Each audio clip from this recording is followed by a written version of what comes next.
Let's drink beer. It makes my mind clear. It takes me away from here. Let's drink beer. And let's drink beer. Pump it up, lift it up, drink it up. Hi guys, welcome to The Art of Beer. We got Steve Haumschild from Lanikai Brewing Company. He's the madman, the brewer, and the owner of the brewery, and we're going to drink some of his beers. Welcome, Steve. Thanks. Thanks for having me, guys. So, what should we crack open first from this rainbow of lineup? Well, you know, I think what makes the most sense is we just start with the Pilsner. So we got the Party Wave Pilsner, if you wouldn't mind grabbing the green can there. This is a beer that's just great for any day, getting out there, mowing the lawn, just want something light to start the day. We make this with Big Island grown mamaki. What's mamaki? Mamaki is a Hawaiian herb. It has a bunch of medicinal purposes, but we like it for its flavor. So my wife and I drink it as a tea. So it has like a lot of earth characteristics to it. So for me, once I drink it, I taste the malt, and right after that, I get a little earthiness just before the hops kick in. And so it seems to help with that transition in that Pilsner. So. Right on. Cheers. Cheers. Thanks for coming in. Thank you, guys. Right on.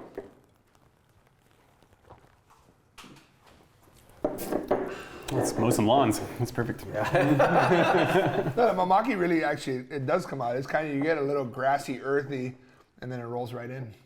Yeah, it's interesting. I mean, if people haven't had mamaki, that's the biggest challenge we've had with this, is if they don't know what it tastes like, they don't know what to seek for. But the people, like local people that have mamaki or have had the tea, they can really pick it out right in there. For sure. Yeah.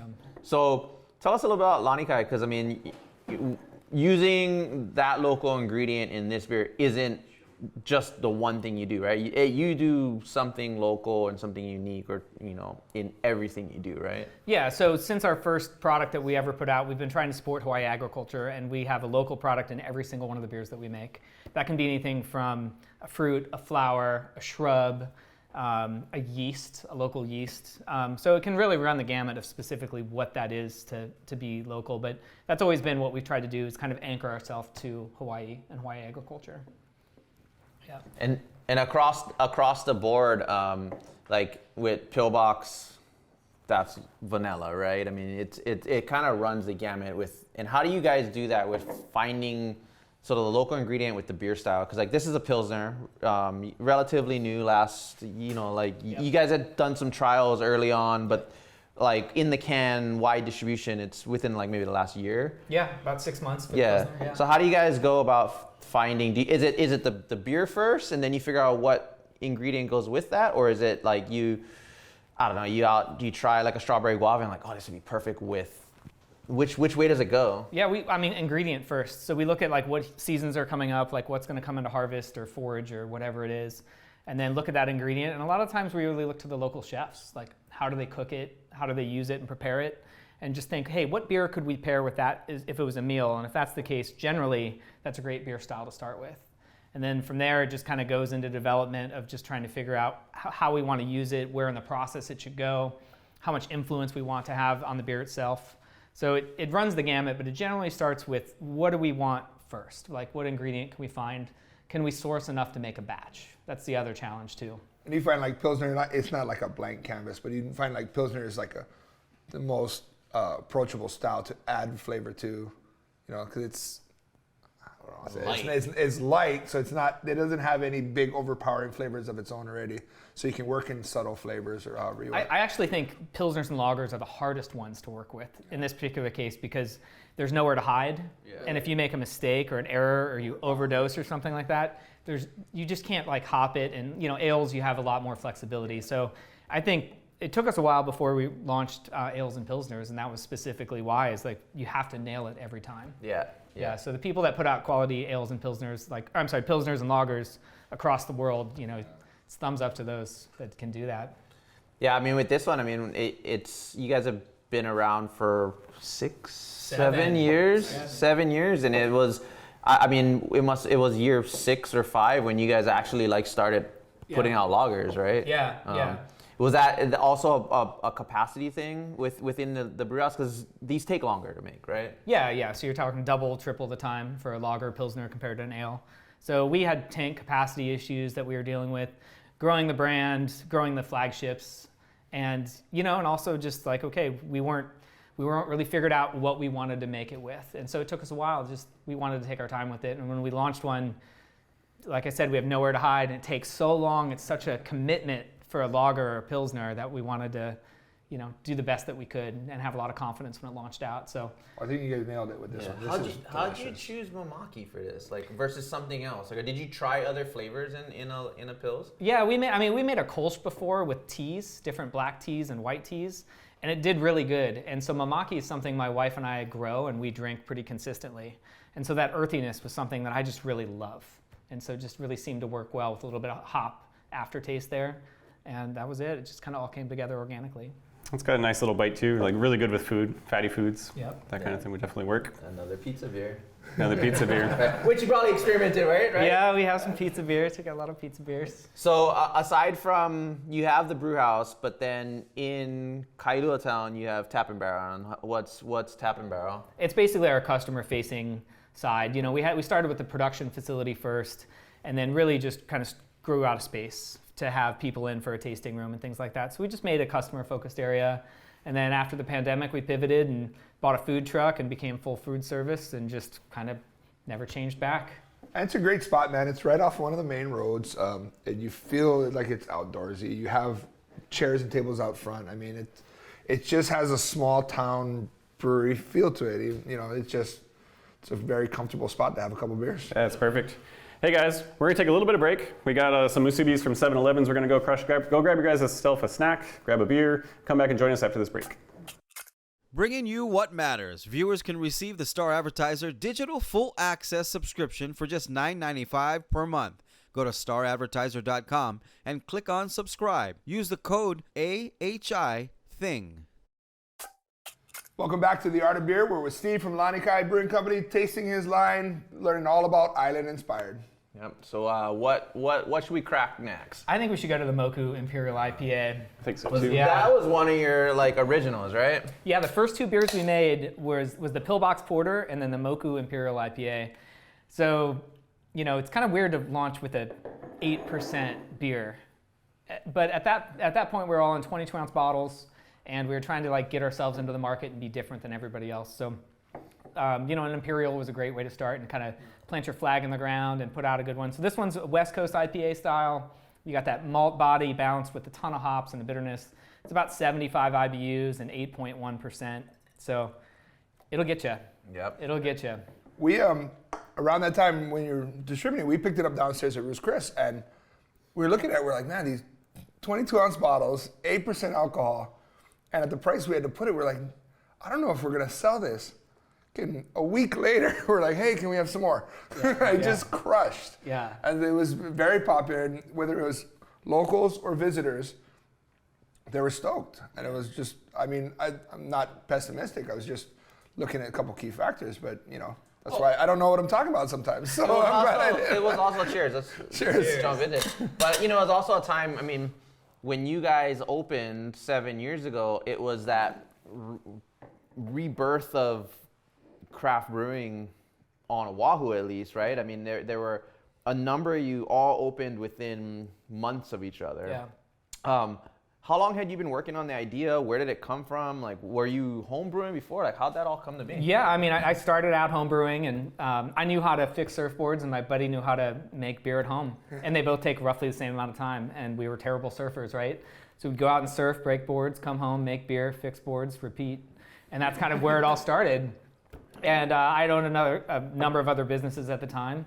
And then I exited those businesses, and I was just like, hey, I'm a home brewer. I'm going to start a brewery, right? Like that dream that every home brewer has, not knowing the reality of the challenges of the brewing industry. What could possibly go wrong? What could go wrong? There's no way it's going to cost that much. There's no way. At that point, there was one or two breweries on the whole island, or maybe none at that point? Honolulu Beer Works was just opening. Yeah. So that's kind of where it was, and that was our timing, and we were just behind them, and Waikiki was just behind us. Right, and Beer Lab, so, right, yeah. Yeah, so it was just kind of at that time where all of the older craft beer ones that had fizzled out, and now it was the rebirth, just like you said.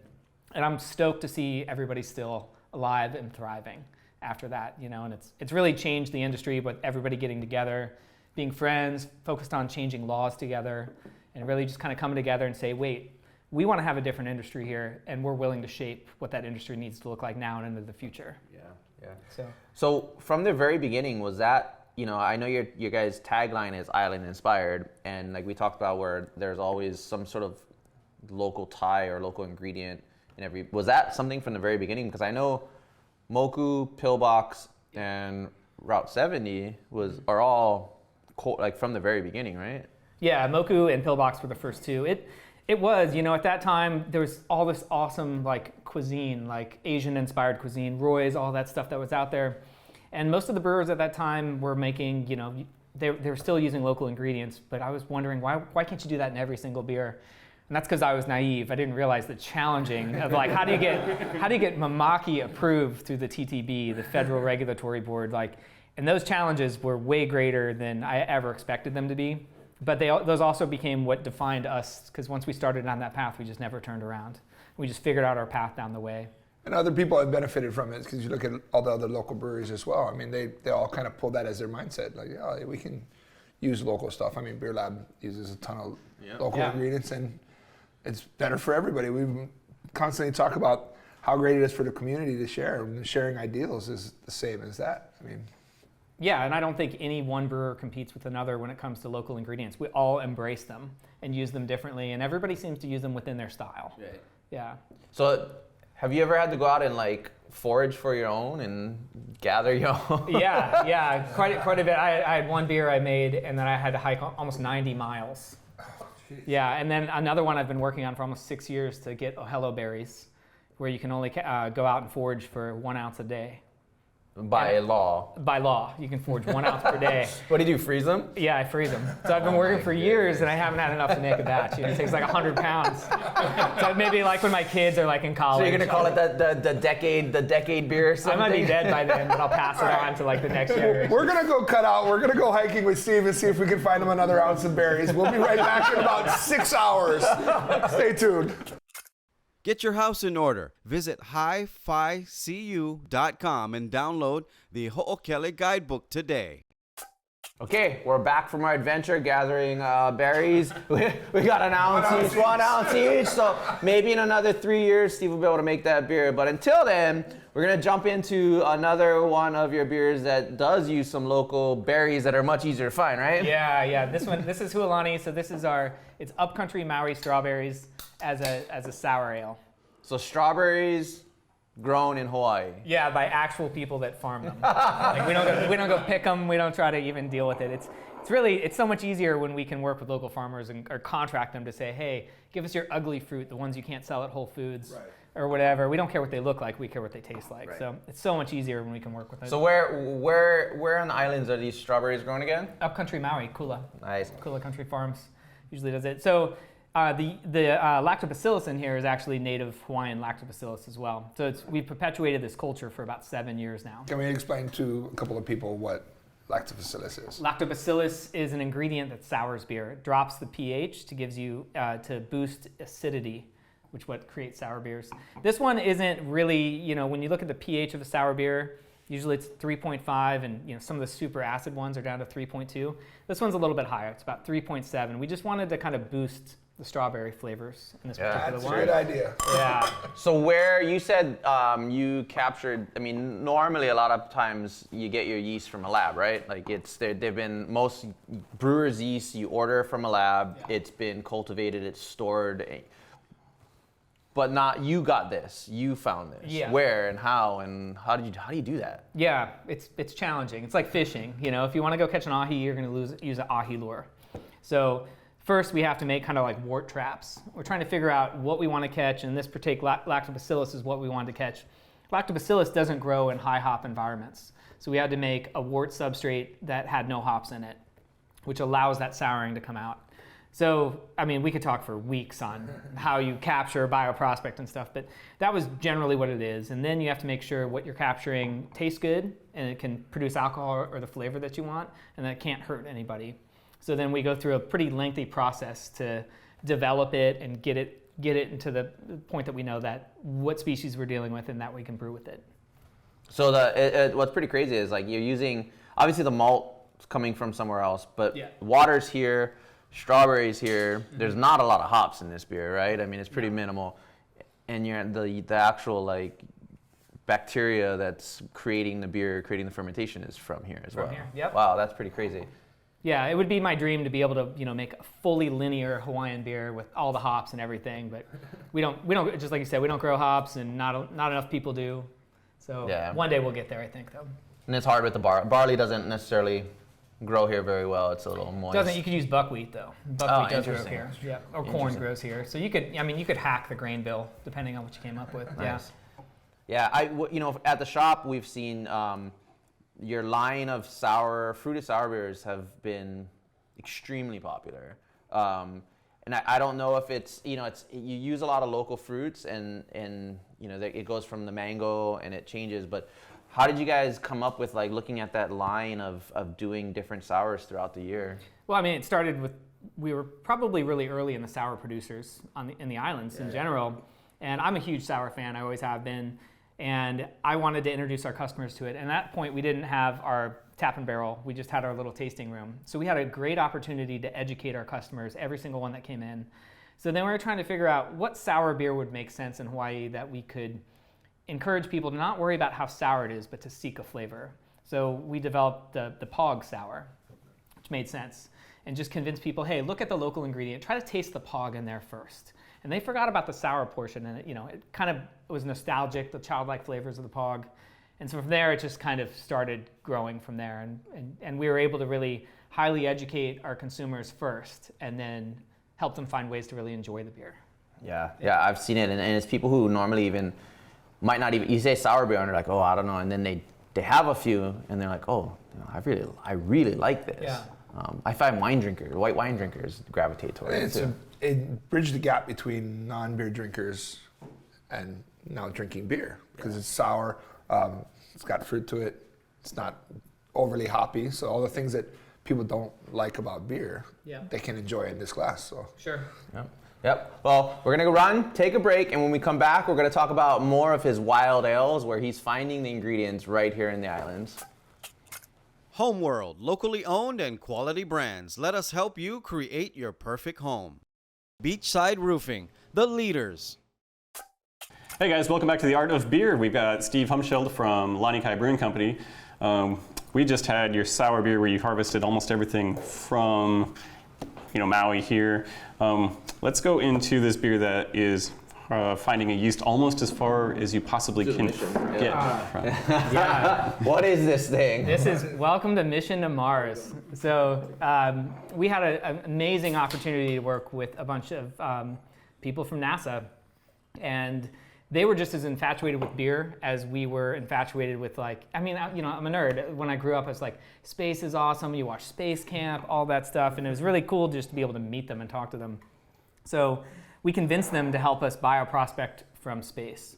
So this particular yeast was gathered from the stratosphere and brought back down. It was sent to a lab to analyze and to clean up to figure out what it was. And it took almost a year and a half to even figure out what it was to know if it was safe to brew with. And then part of the agreement with NASA is we were releasing it for the 50th anniversary of the moon landing.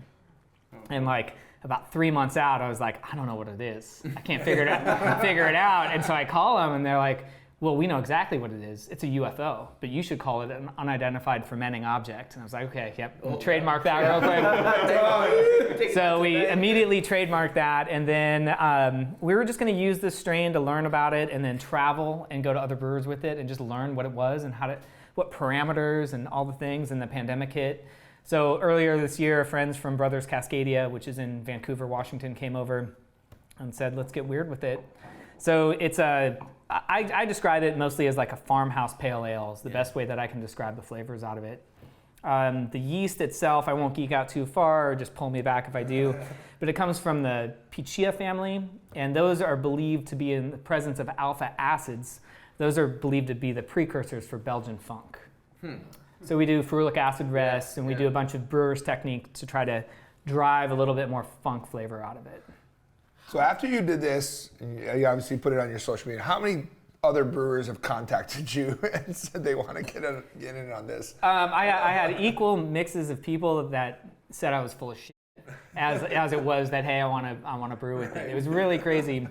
And then we had representatives from Tesla and other places reach out and say that they wanted cans of it whenever we had it available. So we recently brewed a batch of this. We brewed it in December and shipped it to Washington State, who purchased all of it. And in transit, it came back alive like an alien and blew up all the cans in transit. Gosh. So we recently brewed it again, and it keeps, just like an alien, it keeps changing on how it behaves. And this last batch just made it to Washington. It's distributed statewide in Washington, and about the same time, we're going to release it in Hawaii for when it comes back. So, But this isn't the first kind of crazy idea of where to gather yeast you've got. So I mean, a mutual friend of ours that from Portland came, and you got yeast. You guys, how did you come up with the idea to like find yeast on some other interesting objects?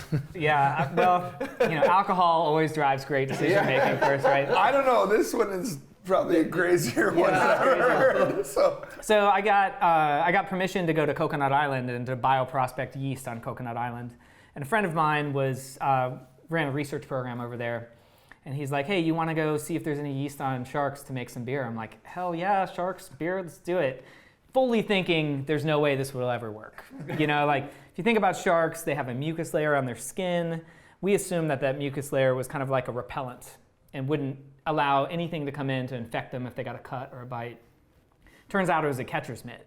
So it's full of yeast and bacteria on there. And we were able to take it, prop it up and brew with it with Gigantic Brewing out of Portland.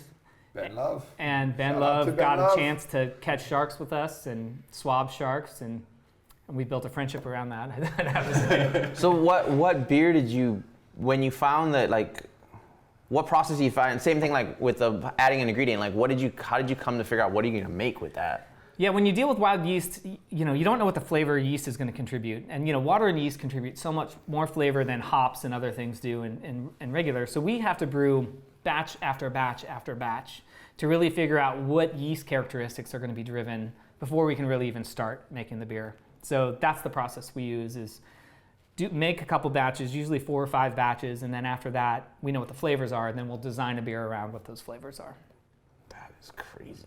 Shark. It's not a profitable, it's the passionate side of brewing. Outer space beer and shark No, beer. it's I know I want to use one both strains, so I go from under the sea to the stratosphere. But From outer space to sharks, I can't wait to see which one you use next. The Coconut Express. yeah. Hey guys, we're going to keep talking to Steve on the extended version on YouTube. Please feel free to reach out to us on Instagram on the Art of Beer podcast. We'll see you over on the YouTube channel right after this. Right on, cheers. Cheers.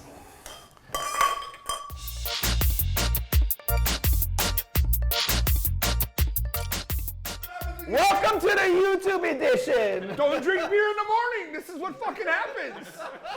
And now we're gonna drink spirits. Let's put some fucking gin in my glass now. That would be a great idea. Okay, so for real, we're in the YouTube edition now. Why don't we open one of those spirits? Let's start with the gin. Yes, let's start with Start the the gin. gin.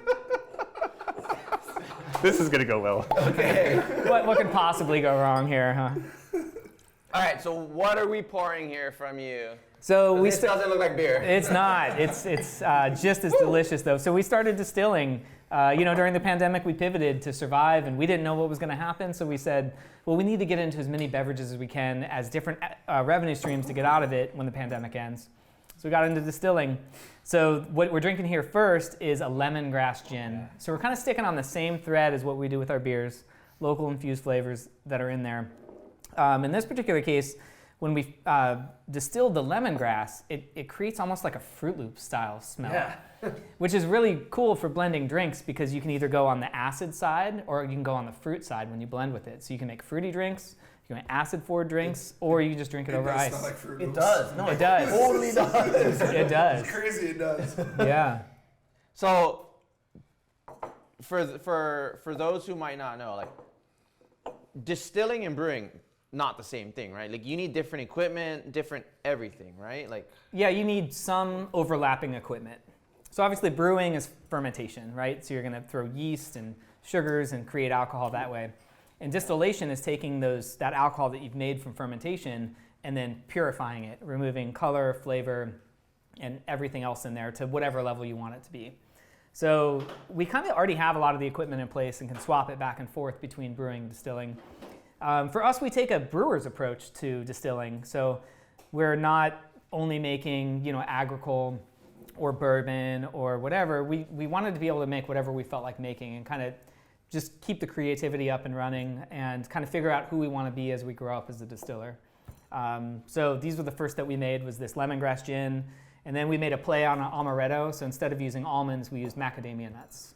So that's that one. Makes sense here in Hawaii, right? This gin is wild. Yeah. I mean, you got, on the nose, I'm getting Fruit Loops. I'm getting lemongrass at the front. I'm getting like lychee towards the back. I mean, it's real subtle flavors that come rolling through, which a lot of times with gin, you get just so much juniper that it just stays at juniper. And you're getting beaten in the back of the head by a brick of juniper. And you're exactly. So this one, it moved right on. So I mean, if I was making a cocktail with this, I would keep very little mixer to it and just keep those subtle flavors kind of pure. Yeah, the juniper really overpowers gin. And I think a lot of people have a love-hate relationship with gin. You really love it or really hate it. Or, you want the London Dry or the Beefeater. So we wanted to back juniper off. Obviously, we wanted to keep it in there for its characteristic. But we wanted to back it off a little bit just to try to hit a lot, throw out a bigger net.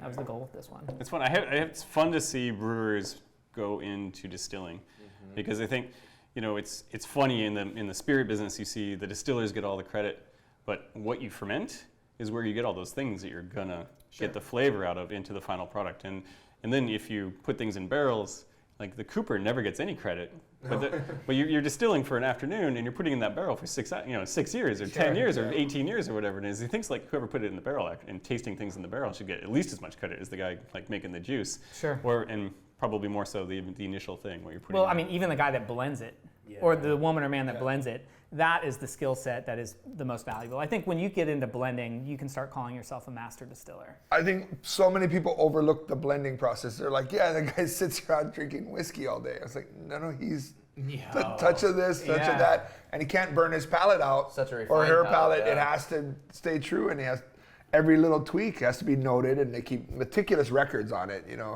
So I think blending gets really overlooked sometimes. Yeah, and I think you and I were talking at one point where I was asking you about your going into the distilling side, and you said something really interesting where you said, we're taking that brewer's mentality where that craft brewer said where we're experimenting, we're trying new things, we're blending flavors into distilling.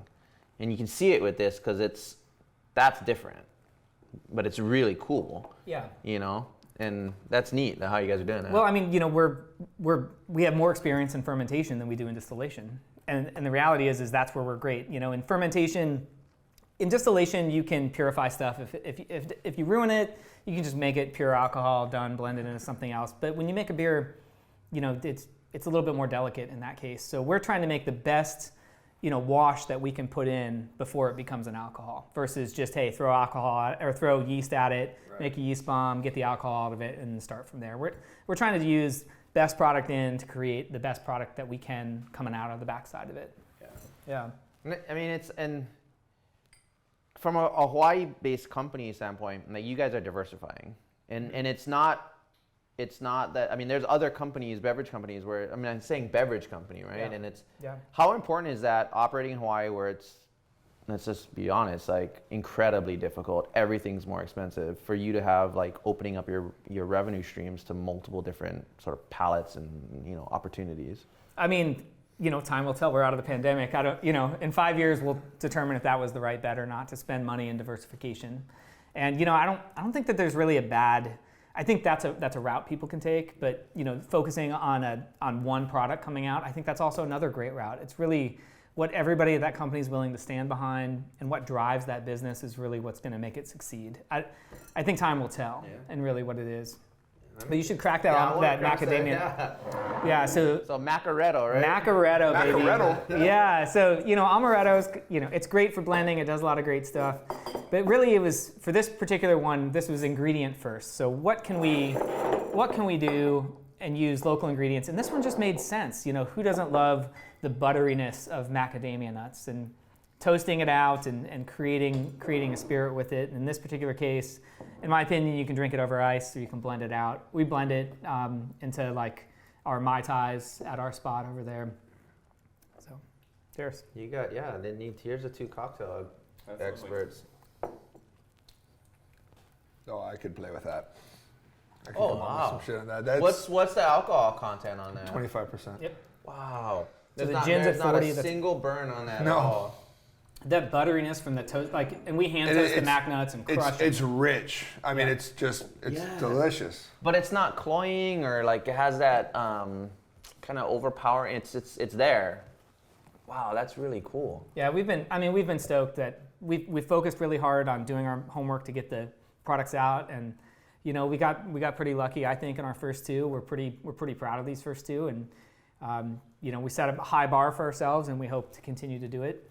But we also peg ourselves against every other brewery and distillery out there. They're putting out such great products that it drives us to want to like compete at that level and put out the best products that we can at the same time. I like that you started off with an amaretto.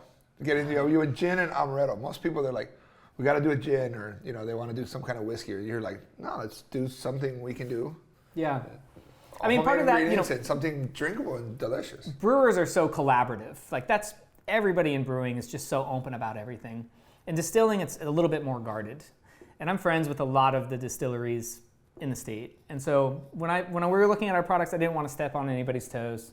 I wanted to come in initially on products that were uniquely for us before we really started getting into some of the other ones. And then also, I don't want to be a bourbon company or or an agricole company. We want to make whatever we want to make. And so we wanted to start out saying, here's an example of what we think we can make, and let the consumers decide if they like it or not. This is going in my coffee tomorrow morning. I thought of that. That's a good idea. Don't need sugar, don't need cream. Just a little bit of whiskey already. in there. Have you guys ever done like Okole Maluna with a little bit of that in it? We haven't yet because they haven't been both on the shelf at the same time, but that might be. Kind of be a little, Oh yeah. chocolate That's a jalapeno great imperial idea. stout with some of that. The lemongrass gin and the Kula, Yeah. Hulani. That Yeah. could a be little co- strawberry and the lemongrass. Yeah, or even the gin, and we've been playing with that with some seltzers that we have coming out. Yeah. So that could play with that as well. Like a new age gin and tonic. So Yeah. you guys, talking about seltzers, so you guys are doing beer. Yep. You're doing distillation. You also have seltzers coming out. We do. How'd that come to be, and what's coming on there? Seltzers, brewers have like this attitude towards seltzers on average that we're like, oh, you don't want to make it, or it's an inferior product. But the reality is as somebody in the brewing and distilling industry, you got to make what the consumer wants. It doesn't have to be what I think is the best. I have to make the best version of what people want because it's business. We've got to You stay like smart. revenue. Well, I'd like it one day, but Yeah, I'd like to maybe have a steak instead of ramen every night. You come see me, you'll get a steak. Yeah. So we have, in the same line, we want to use local infused flavors. So we have our hibiscus lime seltzer, which is this beautiful pink color, and it's delicate, it's easy to drink, and I'll drink those. And then now we're launching a collaboration with Matsumoto's and making our first shave ice seltzers. And those, we got through the test trials and got all the branding and everything done. Those will launch in just a few weeks. And it tastes like shave ice. Yeah. It Well, really does. I will find out. I'm going to grab some of those. So with those, how are you getting those flavors in there? With the Matsumoto's one in general. So Matsumoto's is a shave ice spot on the North Shore in Haleiwa that's been there for 70 some odd years. Yeah, I think 71. My sister worked there a long time. I used to hang out there all the time. So it's an institution in Hawaii, right? If you're watching from outside of Hawaii, like Matsumoto's is the place that you get, like everybody wants to go to. There's always a line. Yeah. How'd that come to be? Because that's an interesting story too, right? Yeah, so we were, just prior to the pandemic, we signed a lease on a new restaurant space in Haleiwa. Our brand, we just like lifestyle. I love Kailua, I love the North Shore. Those are my two favorite places. So why not have business in both places so I can throw a surfboard in? And then obviously one of our neighbors is Matsumoto's. So I got to meet them and meet the family. And just as we were kind of gearing up for our launch, which hasn't happened because of permit issues, because it's Hawaii. Hey, DPP, Yeah, you're the woo. best. We were just like, oh, well, let's release it anyway. And so working with the Matsumoto's family, they're like, actually, we've had a lot of people that have asked us if you have any boozy shave ice. And we're like, okay, we can do it. And so we started with beers and we use their actual syrups. Started with beers and that didn't work. Started with sour beers and it didn't really work that well. And then our first couple seltzer recipes, they just didn't really jive. So it took us a while to actually develop like a clean, naked background so that their like actual syrups could shine. And it took us probably almost 9 months to a year to develop that. Wow. Running through different batches and testing it out, because it's a once in a lifetime opportunity to work with like a nostalgic Hawaii brand like that. And so, we have to hit it out of the park. Yeah, don't F it up. Can't at all. So, those are just down the pipeline. Wow. Yeah. That's cool. One other fun little thing you want to talk about? Want to talk about these guys? Sure. Yeah. So it's really important to us to be a business that is designed at Hawaii for Hawaii.